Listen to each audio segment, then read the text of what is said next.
وشاب نشأ فی عبادت اللہ، وہ 7 لوگ جنہیں رب تعالیٰ کے عرش کا سایہ نصیب ہوگا، ان میں سے دوسرا شخص ہے وشاب نشأ فی عبادت اللہ، وہ نوجوان جس نے اپنی جوانی جو ہے وہ رب تعالیٰ کی عبادت میں گزار دی۔ جوانی انسان کے اندر جذبات بھی ہوتے ہیں، طاقت بھی ہوتی ہے، شہوت بھی ہوتی ہے، تو جو شخص جو نوجوان جوانی ہی کے اندر رب تعالیٰ کا ہو کر رہ جاتا ہے تو رب تعالیٰ اسے بڑا پسند کرتے ہیں، رب تعالیٰ کا محبوب ترین بندہ بن جاتا ہے۔ اصحاب کہف کو دیکھیں آپ، قرآن مجید کیسے انداز میں بیان کرتا ہے، انہم فتیۃ آمنوا بربہم وزدناہم ہدی۔ تاریخ آپ اٹھا کر دیکھیں، دنیا میں جب بھی انقلاب آیا ہے ایک نوجوان کے ذریعہ آیا ہے، اور صحیح اور حقیقی معنوں میں انقلاب اس نوجوان کے ذریعے آتا ہے جو اپنی زندگی رب تعالیٰ کے لیے وقف کر دیتا ہے،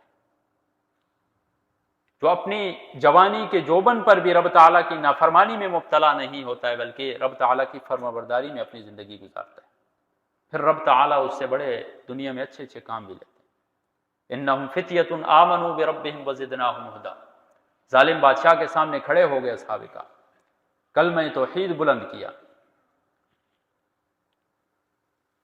کلمہ توحید بلند کر کے اذ قالوا ربنا ورب السماوات والارض، وہ کیا کہہ رہے تھے، ہمارا رب صرف اللہ ہی، اس کے علاوہ ہم کسی بت کی عبادت نہیں کریں۔ انقلاب برپا کیا۔ صحابہ کرام رضوان اللہ تعالی علیہم اجمعین کی زندگیوں کا آپ مطالعہ فرمائیں، صحابہ کرام کیسے کیسے اپنی نوجوانی کے اندر رب تعالیٰ کا قرب حاصل کی۔ حضرت علی المرتضیٰ رضی اللہ تعالیٰ عنہ کو آپ دیکھیں، اپنی جوانی میں، اب کچی جوانی تھی کہ اسلام قبول کیا انہوں نے، اور جوان ہی تھے کہ غزوہ بدر میں شریک ہوئے۔ اس کے علاوہ کتنی مثالیں آپ کو دیں، حضرت عبداللہ بن عباس رضی اللہ تعالیٰ عنہ کو دیکھیں، کچی جوانی ہے، رب تعالیٰ نے قرآن کی فہم عطا کر دی۔ ایک دفعہ رسول اللہ صلی اللہ علیہ وسلم قضاء حاجت کے لیے گئے، حضرت عبداللہ بن عباس رضی اللہ تعالیٰ عنہ نے دیکھا کہ رسول اللہ صلی اللہ علیہ وسلم قضاء حاجت کے لیے جا رہے ہیں، تو وہاں سے مشکیزہ اٹھایا، لوٹا اٹھایا اور رسول اللہ صلی اللہ علیہ وسلم کے لیے پانی رکھ دیا۔ رسول اللہ صلی اللہ علیہ وسلم جب آئے، دیکھا پانی آگے تیار ہے، پوچھا یہ کس نے رکھا ہے؟ تو حضرت عبداللہ بن عباس نے فرمایا میں نے رکھا ہے اللہ کے رسول۔ تو رسول اللہ صلی اللہ علیہ وسلم نے سینے سے لگا اور کہا اللہم علمہ الکتاب، یا اللہ اسے کتاب کا علم عطا کر۔ حضرت عمر فاروق رضی اللہ تعالیٰ عنہ بڑے بڑے فیصلوں میں حضرت عبداللہ بن عباس رضی اللہ تعالیٰ عنہ کو اپنے ساتھ لے کر جایا کرتے تھے۔ ایک دفعہ سرداران نے اعتراض کیا کہ بڑوں کی مجلس ہوتی ہے، آپ چھوٹے سے بچے کو کیوں لے کر آ جاتے ہیں؟ تو حضرت عمر فاروق رضی اللہ تعالیٰ عنہ فرماتے ہیں عمر سے تو چھوٹا ہے لیکن علم میں بہت بڑا ہے، اللہ تبارک و تعالیٰ نے کتاب کا علم عطا کیا ہے۔ تو وہ نوجوان جو اپنی جوانی جو ہے رب تعالیٰ کے لیے صرف کر دے، وہ بڑا رب تعالیٰ کو محبوب ہے۔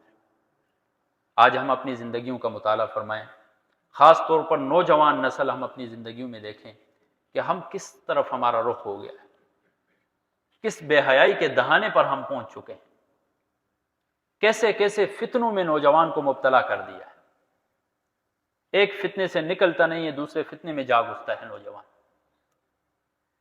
نوجوان تو وہ ہے کہ جو اپنے خاندان کی تقدیر بدلتا ہے، جو امت کی تقدیر بدلتا ہے، جو اپنے خاندان کے لیے ایک اینٹ کی حیثیت رکھتا ہے۔ ایک نوجوان جب وہ اینٹ ہی کچی ہوگی، جب وہ اینٹ ہی برباد ہوگی، اس میں مٹیریل کمزور استعمال کیا گیا ہوگا تو عمارت کیسے کھڑی ہوگی؟ تو ایک نوجوان کی تربیت ہی نہیں ہوئی ہوگی، ایک نوجوان اپنی جوانی ہی سے اللہ تبارک و تعالیٰ کی نافرمانی میں لگ گیا ہوگا، وہ کیسے امتوں کی تقدیر کو بدلے گا؟ وہ کیسے اپنے خاندان کی تقدیر کو بدلے گا؟ تو ضروری ہے کہ آج ہم اس فتنے کے دور میں رب تعالیٰ سے مانگیں بھی کہ یا اللہ ہمیں فتنوں سے بچا، اور ساتھ ساتھ کوششیں کریں، اچھی صحبتیں اختیار کریں، اور رب تعالیٰ کی فرمانبرداری کی طرف ہم آئیں۔